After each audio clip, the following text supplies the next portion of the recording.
Ciencia. Todos los días llevamos a cabo experimentos científicos. Planteamos un sí con un entonces y vemos qué sale. Tal vez solo sea tomar una ruta al trabajo ligeramente diferente, o calentar ese burrito durante unos segundos más en el microondas, o podría ser probar una variación más de ese gen, o preguntarse qué tipo de código se ajustaría mejor a un problema determinado. En última instancia, este espíritu de lucha y cuestionamiento está en la raíz de nuestra capacidad para descubrir. Vamos a Venezuela.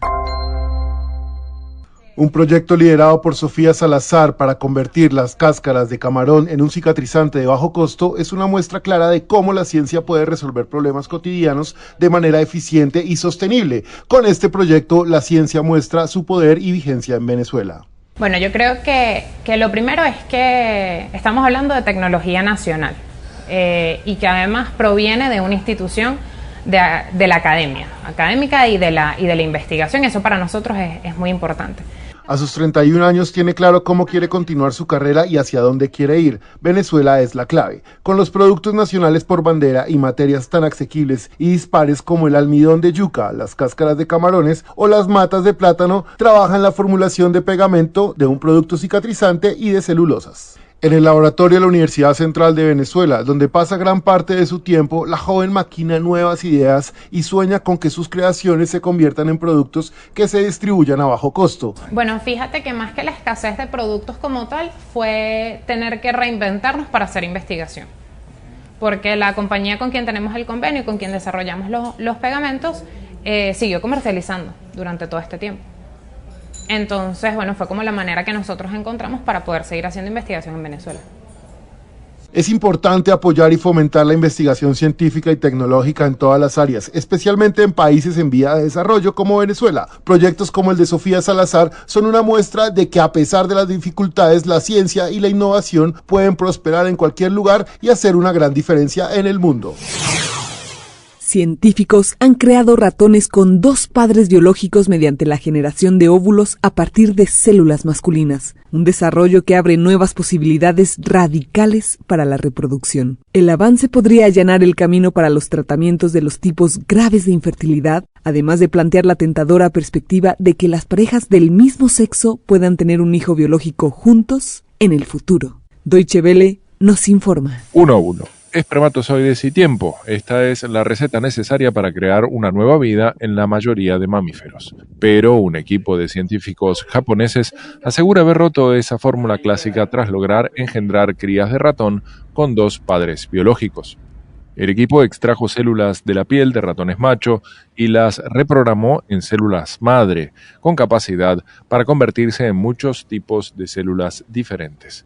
Luego identificaron las células que habían perdido accidentalmente su cromosoma Y y lograron duplicar el cromosoma X, es decir, cambiaron el sexo genético de las células. Una técnica compleja, asegura un experto.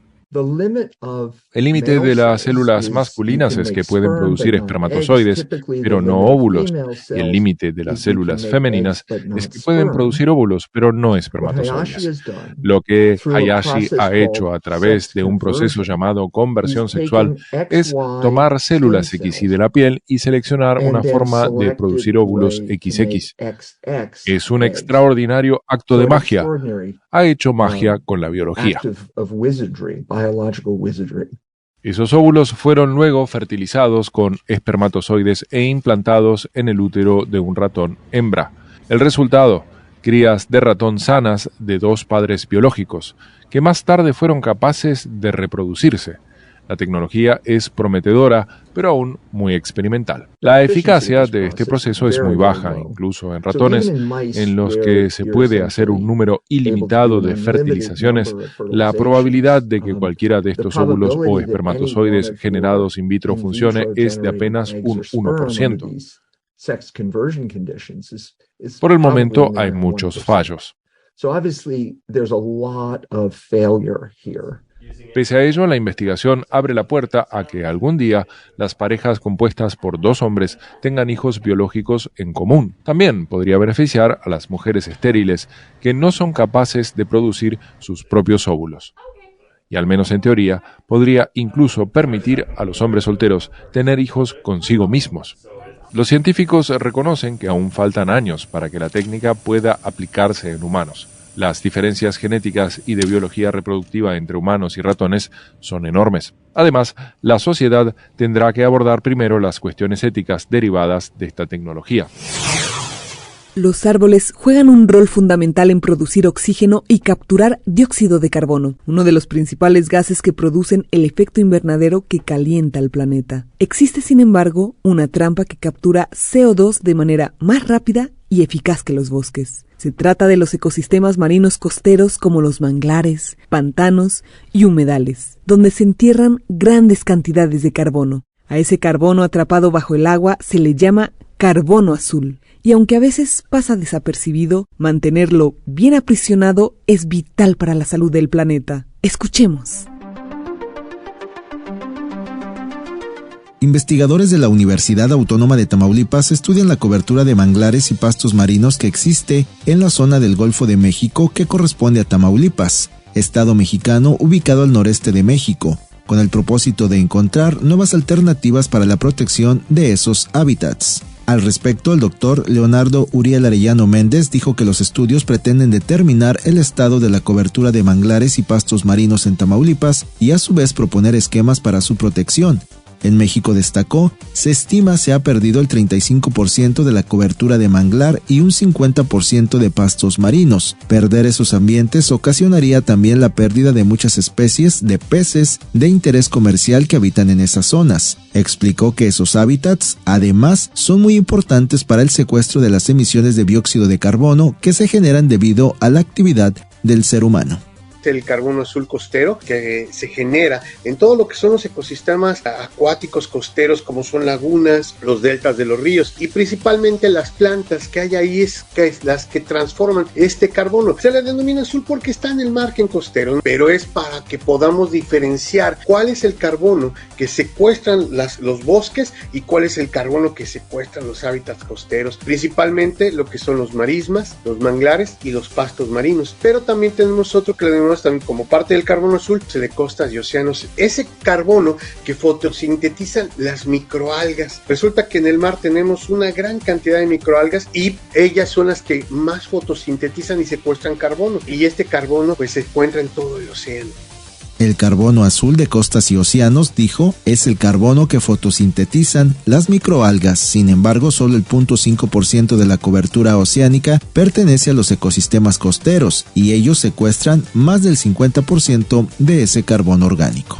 Por unidad de área, más del 50% del carbono orgánico que emitimos lo secuestra la cobertura oceánica. Pero ojo con esto, del 25 al 30% es mayor todavía la cobertura de bosques y selvas que hay interiores, y solamente el 0.5% de la cobertura oceánica pertenece a los ecosistemas costeros. Y resulta que esos ecosistemas costeros secuestran más del 50% de ese carbono orgánico. Esa es la importancia de estos sitios. El problema que tenemos con esto es que estos sitios son muy frágiles, y ahí es donde tenemos que tener muchísimo cuidado. Es una lástima decirlo, pero por ejemplo, México es uno de los países que más ha atacado los ecosistemas costeros, principalmente a las zonas de manglares para la construcción de hoteles.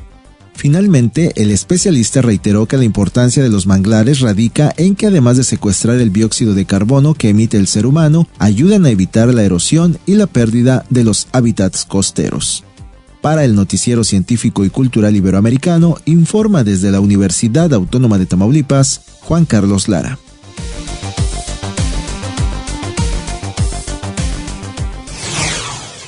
Los océanos son vitales para nuestra supervivencia, pero la mayoría de las aguas del planeta son internacionales, con lo que no están sometidas a ningún tipo de regulación que garantice su protección. Y sin políticas eficaces de conservación, los ecosistemas marinos están abocados al declive, ahogados por la sobrepesca y degradados por la contaminación. Euronews nos habla al respecto. Sigue habiendo parques naturales o reservas marinas donde algunas actividades son muy intensas y todavía a nivel local ponen en riesgo esta salud de los océanos que queremos proteger, como por ejemplo sería un exceso de náutica recreativa que conlleva problemas en contaminación atmosférica, de salud. Los mismos cruceros, que aunque no pasan por dentro de las áreas marinas protegidas, pasan en zonas muy cercanas, que también conllevan grandes problemas de contaminación en la salud de los océanos y también afectan la salud de las personas. Y finalmente, la posible industrialización del mar, como es lo que podemos quizá observar en esta zona, en este área marina protegida de Cabo de Creus, donde se han proyectado grandes parques eólicos marinos con aerogeneradores, turbinas de más de 250 metros, o sea, casi a la altura de Torres Eiffel, con una gran instalación de grandes cables, grandes anclas en el fondo marino, y que creemos que puede perturbar esta calidad del ambiente, esta calidad de las aguas, que es la que nos ofrece el beneficio de las personas. Por tanto, hay que tener mucho cuidado que esta economía azul, que va a toda pastilla, va a toda vela, no acabe perjudicando.